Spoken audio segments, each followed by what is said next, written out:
እግዚአብሔር እንደው ክርስቲያኖች እንድንሞት የሚያደርገን ለምንድን ነው? ያገኘነ ሰው ሁሉ ጉልበቱን የሚሞክር በክርስቲያኖች ነው። ጉልበት አለኝ የሚል ሁሉ መግደል እንደሚችል የሚያረጋግጠው እኛን በመግደል ነው።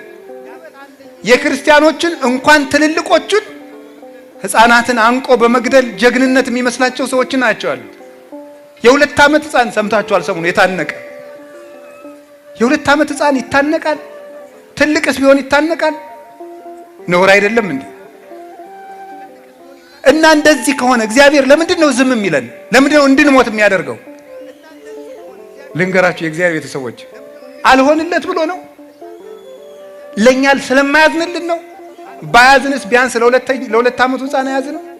እኛስ መቼም በደለኞች ነን። ለምንድን ነው እግዚአብሔር ዝም የሚለን? ታውቃላችሁ? ሰማዕትነት የመንግስተ ሰማያት መግቢያ በር ስለሆነ ነው። እስኪ በሉ ሰማዕትነት በሉ። የመንግስተ ሰማያት ምንድን ነው? መግቢያ በር ነው። ስለዚህ ክርስቲያኖች የክርስቶስ ልጆች በመሆናቸው ሲገደሉ እግዚአብሔር ዝም የሚለው ከዚህ ከዳተኛ ዓለም ወደ እውነተኛው ዓለም ሊወስዳቸው ስለፈለገ ነው። ወደ ቅፉ ሊሰበስባቸው ስለፈለገ ነው። ለዚህ ነበር አንድ የቤተ ክርስቲያን ሊቅ 2ኛው ክፍለ ዘመን ላይ የነበረ እናንተ ግረፉን፣ እናንተ አሰቃዩን፣ እናንተ ደብድቡን፣ መከራውን በጨመራችሁብን መጠን ከእግዚአብሔር አክሊል ይጨመርልናል ያለ ለዚህ ነበር።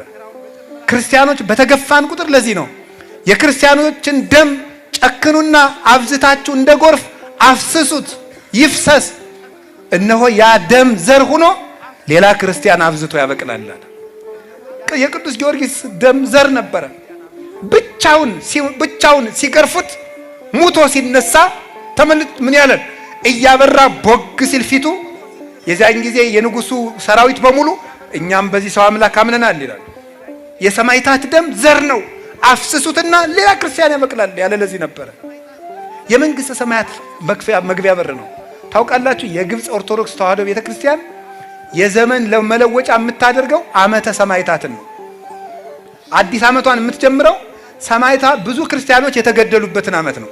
ለምን ሲባል የዘመን መለወጫው ዕለት የአዲስ ዓመት መግቢያ እንደሆነ ሁሉ ሰማዕትነት የመንግስተ ሰማያት መግቢያ በር ነው። ግብጽ ውስጥ ያለ ክርስቲያን እያንዳንዱ ክርስቲያን በክርስቶስ ስም ለመሞት እየተዘጋጀ ነው የሚኖረው።